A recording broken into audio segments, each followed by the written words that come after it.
What's up everyone and welcome back to the MMA Zone. Today, let's get started with Della Maddalena apologizes to Daniel Cormier. Daniel Cormier's recent commentary during the UFC 319 card caught the attention of JDM, and not in a good way. In response to DC's commentary, Della Maddalena wrote on Instagram that there should be a way to mute the Hall of Famer. And before we continue, make sure to leave a like on the video to help support the channel. During a recent video for DC's YouTube channel, he revealed that he actually followed up with JDM about the comments, and the welterweight champion wound up apologizing. A few weeks ago, I was on a show, I was calling a fight, and it said, mute DC's mic. And Della Maddalena actually was the one to retweet it. Did you see that? I just texted Far Jack. I go, Jack, wrong, bruh. What's up? Why, Jack? Why? And Della wrote back, the champ.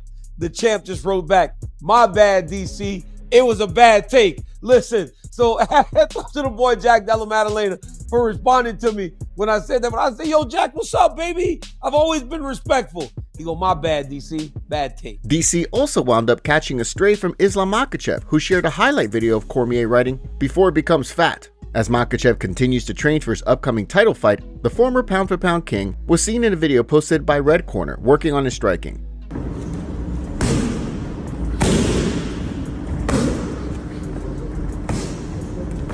With a win, Makhachev will join an elite club of some of the greatest fighters of all time that includes DC. Mike Tyson versus Floyd Mayweather confirmed. Last night, we got some surprising news that Mike Tyson will be fighting Floyd Mayweather in an exhibition bout in spring 2026, with CIA Sports managing everything. Right now, no other details are available in terms of where the fight will happen, if there's a weight class, where the fight will be broadcasted, etc. The only details we know right now is that the fight is happening in spring 2026. Mike Tyson is currently 59 and Floyd is 48 years old. So it'll be interesting to see how this plays out. Mike Tyson's initial reaction to the news was, when CSI came to me about stepping in the ring with Floyd Mayweather, I thought, no way this happens, but Floyd said yes. This fight is something neither the world nor I ever thought would or could happen. However, boxing has entered a new era of the unpredictable, and this fight is as unpredictable as it gets. I still can't believe Floyd wants to really do this. It's going to be detrimental to his health, but he wants to do it. So it's signed and it's happening. Floyd reacted to the news being announced with the following video. I'm pretty sure I'd be upset too if I was somebody else. I'd be mad at Mayweather too. How for 29 years or 30 years you keep getting money like this? I'd be mad too. I'd be hating on Mayweather too. Continue to hate. You know, people only talk about winners. I'm a winner, so continue to talk. See, I'm born crocodile phones, Himalayan phones, crocodile bags. It's my life, man. Keep hating. The NFL started today. This is my football. My football green.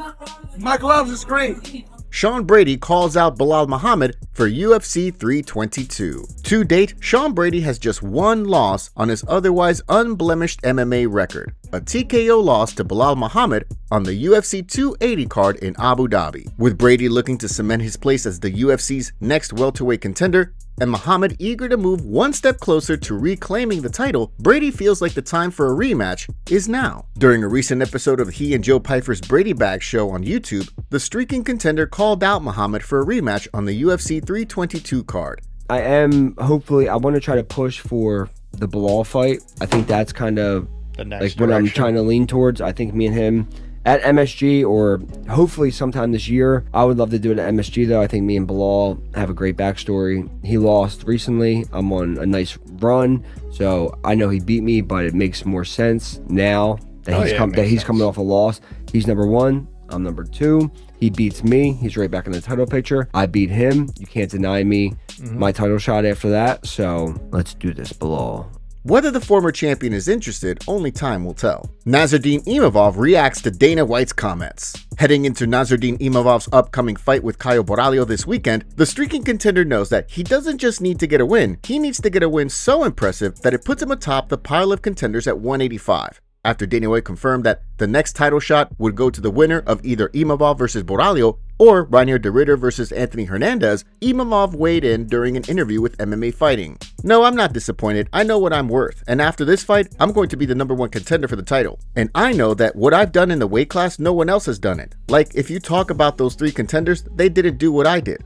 Of course, ahead of Saturday's fight, Caio Borralho plans to play spoiler by picking up the biggest victory of his career and cementing himself as the undisputed #1 contender. UFC updates. Heading into this weekend's Imavov vs. Borralho card, let's take a look at today's UFC updates, starting with a new addition to the UFC 320 card on October 4th. According to reports, Funahale Soriano and Nikolai Veretennikov are set to collide in a welterweight bout on the UFC 320 card. Soriano will be heading into the bout in the midst of a 2-fight win streak. On the flip side, Veretennikov will be looking to build on a split decision win back in July. Next up, we have a rumored bout between Arman Tsarukyan and Dan Hooker that Red Corner MMA is saying is on for the UFC Qatar card on November 22nd. Both fighters will be looking to cement themselves as title contenders, with Tsarukyan looking to earn a second title fight and Hooker looking to build on a 3-fight win streak. In other news, Alexander Volkanovski has been booked for a role in the new Street Fighter movie as Joe. The movie is set to feature comedians Eric Andre as Don Savage and Andrew Schultz as Dan Hibiki,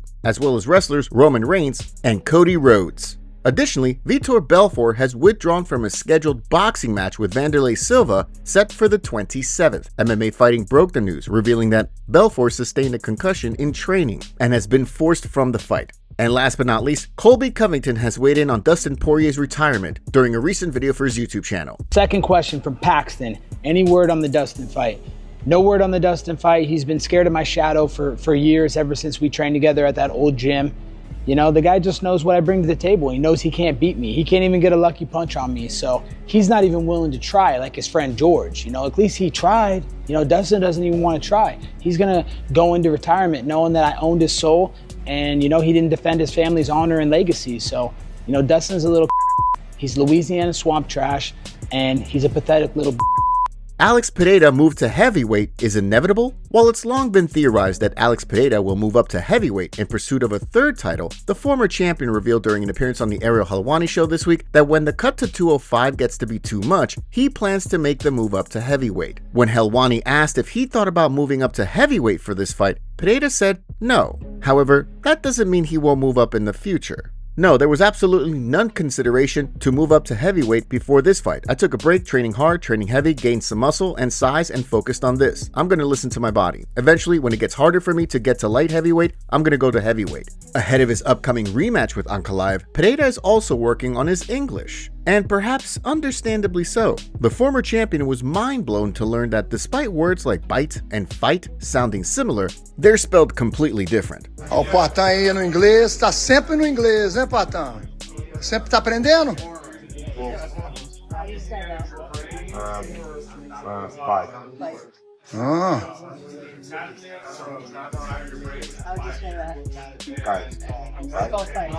Agora escreve fight aí, o Patão.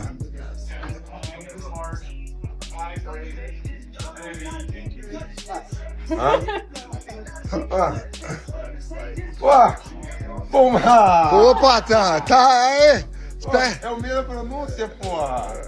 Ilia Topuria not fighting again in 2025. Although Ilia Topuria emerged unscathed from his fight with Charles Oliveira, it sounds like El Matador may be on the sidelines until 2026. This week, news emerged that the champion's brother, Alexander Topuria, will be fighting on the UFC Qatar card. As Georgian reporter Georgi Kokishvili wrote on social media, Alexander being booked for a fight all but guarantees Ilia being out for the immediate future. With Alexander Topuria competing at UFC Qatar on November 22nd, this 100% rules out Ilia fighting this year. Ilia will never fight when Alexander's in camp, and likewise, Alexander will never fight when Ilia is in camp. They help each other and won't prepare for their own fights when the other needs support. As some have theorized, the UFC could be looking to keep Topuria on the sidelines so they can have him headline the first numbered card on Paramount. In the meantime, the champion has landed in the crosshairs of Mauricio Hufi, who indicated that he wants to fight Topuria in the future during an interview with Full Send MMA. That's a fight I would really like. I have a lot of praise for Topuria inside and outside of the cage. He's a family man,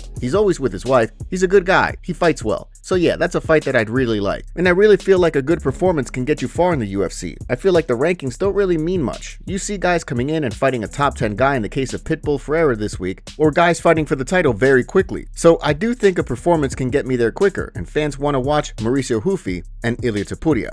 If the Tsarukyan-Hooker fight mentioned earlier winds up happening, the winner could wind up opposite Topuria for the champion's first title defense.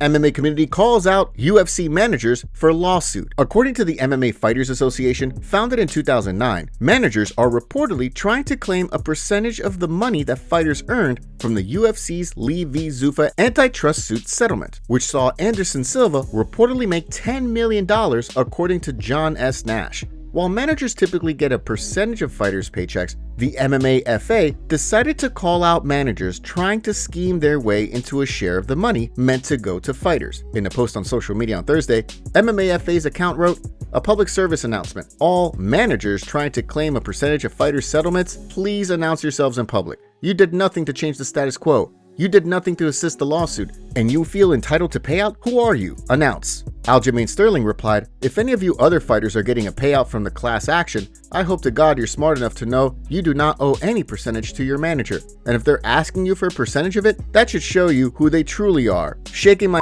head, don't be weasel." Sterling also joined in on the call for managers to be publicly shamed for trying to claim a piece of the pie. "Yes, please share this publicly. We all need to know who is being a weasel. They did not fight for the money nor took part in the events for the payout. That is downright wrong." Former UFC vet Mike Pierce added, "Yes, please out yourselves." Eric McGracken replied, "These managers deserve to be shamed." As Derek Brunson joked, "Imagine only writing your name on the group project and demanding an A+. If the Johnson v. Zuffa suit filed against the UFC winds up being settled like the Lee v. Zuffa suit, hundreds more fighters will be eligible for payouts." Dana White cancels UFC fight last minute. Early morning, we got some horrible news about the UFC Paris card. Patricio Pitbull versus Losen Keita is off the card due to weight management issues. Keita failed to make weight and wrote this on X. "For the first time in 25 fights, I failed to make weight, and it had to happen on my UFC debut. I wanted to continue and would have given everything to make weight, but my body didn't want it. I sincerely apologize to all my fans. I will be back, like every time I fall in life." Patricio Pitbull wasn't happy with the news that his opponent didn't make weight and told the UFC this: "At this stage, I don't fight for money anymore. I fight for legacy. And I won't give him this guy that advantage. At 9 a.m., he weighed in, he was over, and instead of trying until 11 a.m., which is the limit, he was eating baby food. You, man. If you want to blame anyone, blame my opponent. Black Panther, he's Fat Panther." Then Patricio Pitbull went on X and wrote the following: "I did my part, but my opponent didn't do his. I was called on short notice, traveled, dealt with jet lag, and made weight. My opponent was at home, had 3 more hours to try, and chose not to. I really would like to fight in the UFC Rio card. I'll face anyone who makes weight." And he also tweeted a fat Black Panther with the Pink Panther theme song on X, but we obviously can't play due to copyright. It's very unfortunate we won't be able to see this fight happen tomorrow. While we're on the topic of UFC Paris, this is a friendly reminder that the UFC Paris main card starts at 3 p.m. Eastern Time. Let us know your predictions for the card in the comments section below.